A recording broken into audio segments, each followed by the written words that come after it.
کی توفیق عطا فرمائے۔ اب ایک کلیہ ہے جو ہمارا ہے،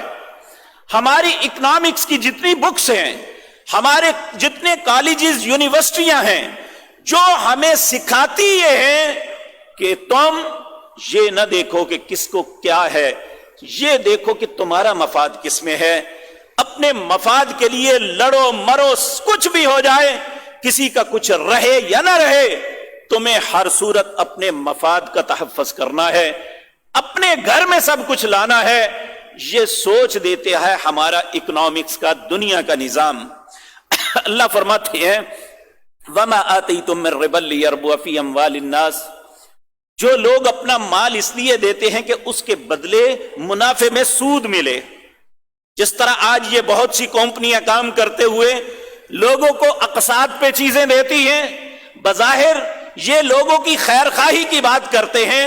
10,000 کی چیز 20,000 میں دے کے کہتے ہیں ہم اس کا فائدہ کر رہے ہیں، جبکہ یہ اس کے خون نچوڑ رہے ہیں۔ اللہ فرماتے ہیں وَمَا آتَيْتُم مِّن رِّبًا لِّيَرْبُوَ فِي أَمْوَالِ النَّاسِ، جو اپنے مال کو صرف کرتے ہیں، انویسٹ کرتے ہیں تاکہ اس کے بدلے میں سود آئے، تو فلا یربو عند اللہ، سود آنے سے ہمارا مال بڑھ جائے۔ اللہ فرماتے ہیں فلا یربو عند اللہ، اللہ کے نزدیک یہ بڑھتا نہیں ہے بلکہ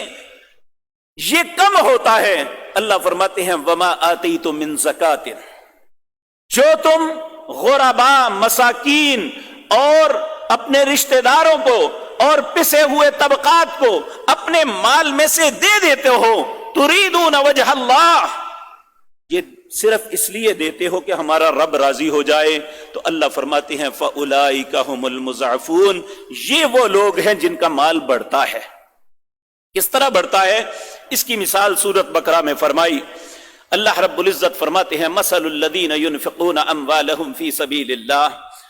مثال اس شخص کی جو اللہ کے رستے میں خرچ کرتا ہے۔ مثل الذین ينفقون اموالهم فی سبیل اللہ کمثل حبہ، یہ جو ذمہ دار کاشتکار لوگ ہیں جن کا تعلق کاشتکاری سے ہے یا اس کے متعلق کچھ معلومات رکھتے ہیں، انہیں اس بات کا بخوبی اندازہ ہے یہ مثال کتنی اہم ہے۔ کمثل حبہ، ایک دانے کی مثال ہے، انبتت، کاشتکار اسے زمین میں بوتا ہے، زمین میں پھٹ جاتا ہے، ان اللہ فالق الحب والنوى، اللہ وہ ذات پاک ہے جو اس دانے کو پھاڑتی ہے، اس میں سے ایک پودا نکالتی ہے، زمین کو پھاڑ کے اسے باہر نکلتا ہے، سختی زمین کی سختیوں کو ایک نرم سا پودا پھاڑتے ہوئے اس کے سینے کو چیرتا ہوا باہر نکلتا ہے۔ کمثل حبہ انبتت 7 سنابل، جب وہ پودا پورا ہوتا ہے 7 ٹہنیاں ہوتی ہے، ہر ٹہنی پہ ایک سٹا لگتا ہے، ہر سٹے پہ 100 دانے لگتے ہیں، اگر ایک دانے کے بدلے اللہ 700 دانے تمہیں عطا کر سکتا ہے تو اللہ کے رستے میں خرچ کرو، تو اس سے زیادہ بھی اللہ تمہیں عطا کرتا ہے۔ من ذا الذی یقرض اللہ قرضا حسنا، یہ حقیقتاً تم کسی پہ احسان نہیں، اللہ کو قرض دے رہے ہو۔ من ذا الذی، کون ہے جو اللہ کو قرض دے؟ یقرض اللہ قرضا حسنا،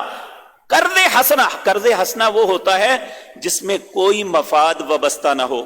صرف خیر خواہی کے لیے، اس کی ضرورت سہولت کو پورا کرنے کے لیے انسان دیتا ہے، مجھے تم سے کچھ نہیں چاہیے، جب تمہارا دل چاہے گا واپس کر دینا۔ اللہ کہتے ہیں جب تم دیتے ہو تو تم ایسے ہے جیسے مجھے قرض حسنا دے رہے ہو،